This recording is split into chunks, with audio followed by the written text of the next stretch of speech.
Greetings. This is the message for the 8th Sunday after Pentecost. It's entitled Treasure, or Value Choices.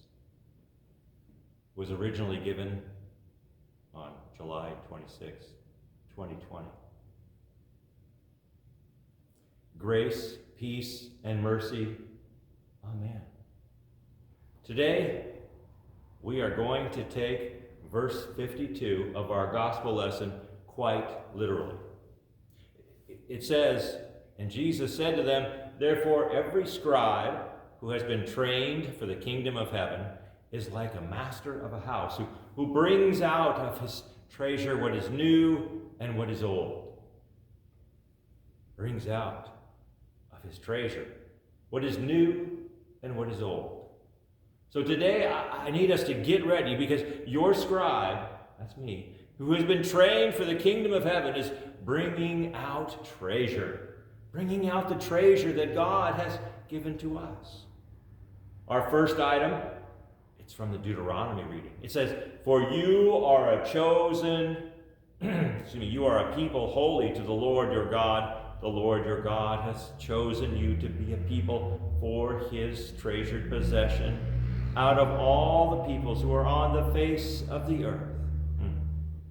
God is speaking with the lips of Moses, and he tells us, the children of Israel, that we are his treasure. The Hebrew word is segula. The Greek is translated as periousios. Treasure. Special. Chosen on purpose.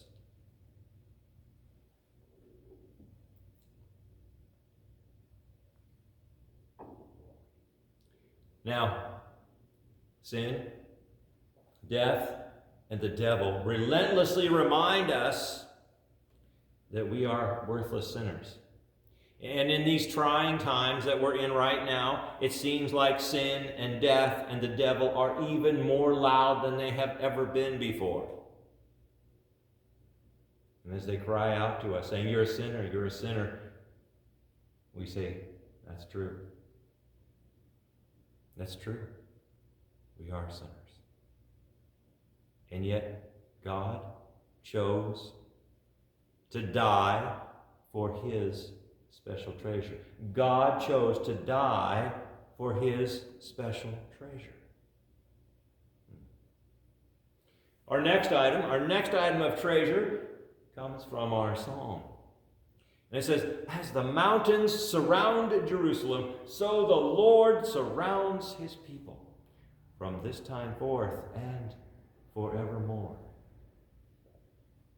Now, perhaps in this age where we fly over things with missiles and airplanes, it doesn't seem that a mountain is much of a protection.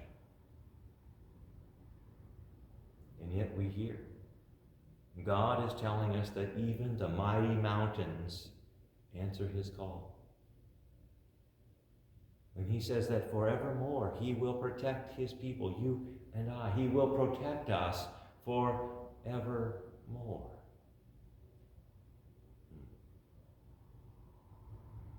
Chosen people, protected forever.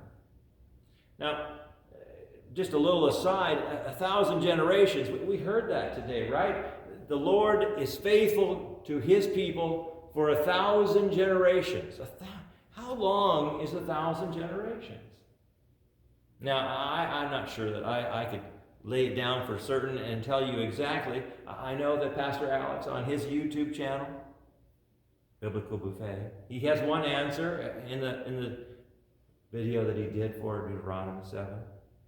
And I'm telling you that whether you calculate it back to Sinai, when this promise is given, or whether you calculate the generations all the way back to the garden, we're still not anywhere near 1,000. We're a long ways away from 1,000 generations, even from the beginning of Adam, as God made his promises in the garden. Item number 3.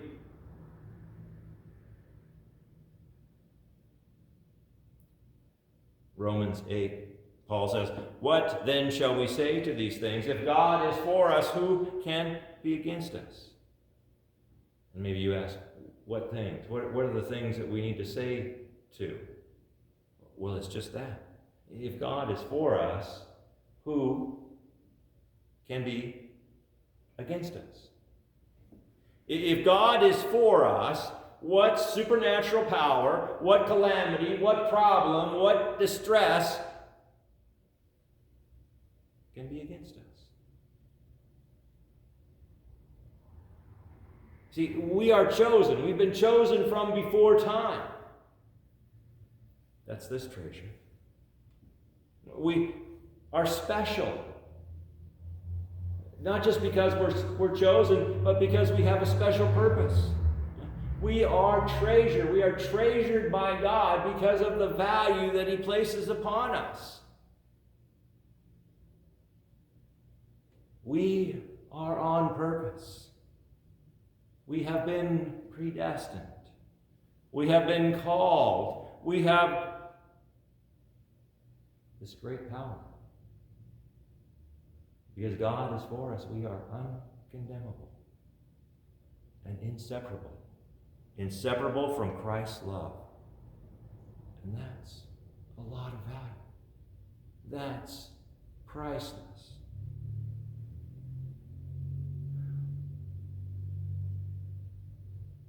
Finally, we need to hang on to this. God has created each and every one of us on purpose. We are His special treasure. He tells us in this parable that He has sold everything He had in able to be with you forever. To be with you forever. Treasure.